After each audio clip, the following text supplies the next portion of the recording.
Chapter 24 of The Money Moon. This recording is in the public domain. The Money Moon, a Romance, by Geoffrey Farnell. Chapter 14, in which shall be found mention of a certain black bag.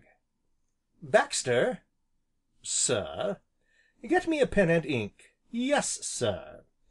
Now any ordinary mortal might have manifested just a little surprise to behold his master walk suddenly in, dusty and dishevelled of person, his habitual languor entirely laid aside, and to thus demand pen and ink forthwith.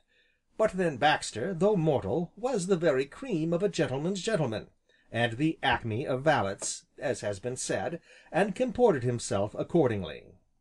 "Baxter!" "Sir?" "Oblige me by getting this cashed." "Yes, sir." "Bring half of it in gold." "Sir," said Baxter, glancing down at the slip of paper, "did you say half, sir?" "Yes, Baxter, I'd take it all in gold, only that it would be rather awkward to drag around, so bring half in gold and the rest in £5 notes." "Very good, sir." "And, Baxter." "Sir?" "Take a cab." "Certainly, sir." And Baxter went out, closing the door behind him. Meanwhile Bellew busied himself in removing all traces of his journey, and was already bathed, and shaved, and dressed by the time Baxter returned. Now, gripped in his right hand, Baxter carried a black leather bag which jingled as he set it down upon the table. "Got it?" inquired Bellew. "I have, sir." "Good!" nodded Bellew. "Now just run around to the garage and fetch the new racing car, the Mercedes." "Now, sir?" "Now, Baxter." Once more Baxter departed, and while he was gone, Bellew began to pack. That is to say, he bundled coats and trousers, shirts and boots into a portmanteau in a way that would have wrung Baxter's heart, could he have seen. Which done, Bellew opened the black bag, glanced inside, shut it again, and, lighting his pipe, stretched himself out upon an ottoman, and immediately became plunged in thought. So lost was he, indeed, that Baxter, upon his return, was necessitated to emit 3 distinct coughs, the most perfectly proper and gentlemanlike coughs in the world, ere Bellew was aware of his presence. "Oh, that you, Baxter?" said he, sitting up, "back so soon?" "The car is at the door, sir." "The car, yes, to be sure. Baxter." "Sir?" "What should you say if I told you " Bellew paused to strike a match, broke it, tried another, broke that, and finally put his pipe back into his pocket, very conscious, the while, of Baxter's steady, though perfectly respectful regard. "Baxter," said he again. "Sir?" said Baxter. "What should you say if I told you that I was in love, at last, Baxter, head over ears, hopelessly, irretrievably?" "Say, sir?" "Why, I should say, indeed, sir." "What should you say," pursued Bellew, staring thoughtfully down at the rug under his feet, "if I told you that I am so very much in love that I am positively afraid to tell her so?" "I should say, very remarkable, sir." Bellew took out his pipe again, looked at it very much as if he had never seen such a thing before, and laid it down upon the mantelpiece. "Baxter," said he, "kindly understand that I am speaking to you as man to man, as my father's old and trusted servant, and my early boyhood's only friend. Sit down, John." "Thank you, Master George, sir." "I wish to confess to you, John, that regarding the haunting spectre of the Might Have Been, you were entirely in the right. At that time I knew no more the meaning of the word, John." "Meaning the word love, Master George?" "Precisely. I knew no more about it than that table.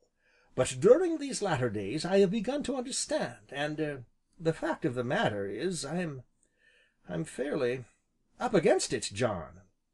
Here Baxter, who had been watching him with his quick, sharp eyes, nodded his head solemnly.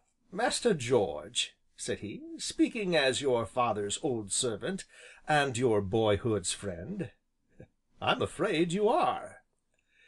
Bellew took a turn up and down the room, and then pausing in front of Baxter, who had risen also as a matter of course, he suddenly laid his two hands upon his valet's shoulders.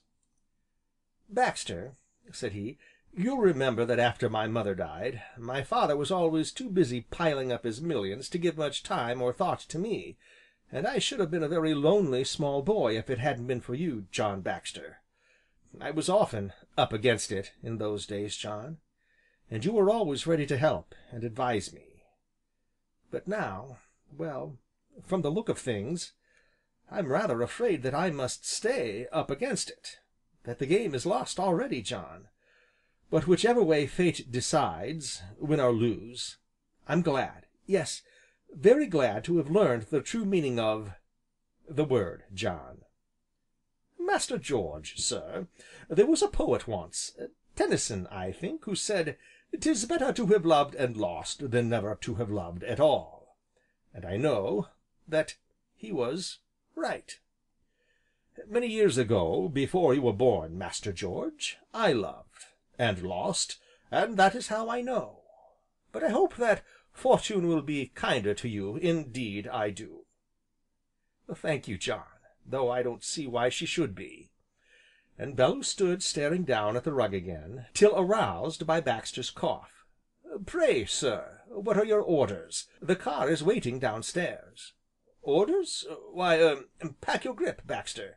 I shall take you with me, this time, into Arcadia, Baxter." "For how long, sir?"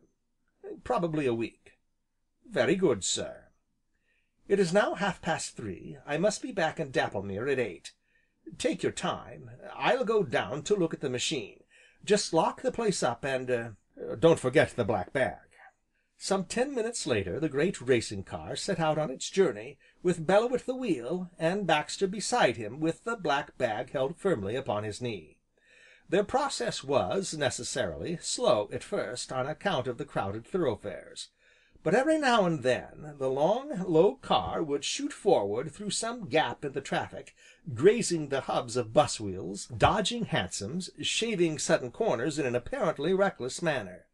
But Baxter, with his hand always upon the black leather bag, sat calm and unruffled, since he knew, by long experience, that Bellew's eye was quick and true, and his hand firm and sure upon the wheel. Over Westminster Bridge, and along the Old Kent Road they sped, now fast, now slow, threading a tortuous and difficult way amid the myriad vehicles, and so, betimes, they reached Blackheath. And now the powerful machine hummed over that ancient road that had aforetime shaken to the tread of stalwart Roman legionaries, up Shooter's Hill and down, and so into the open country. And ever as they went they talked, and not as master and servant, but as between man and man.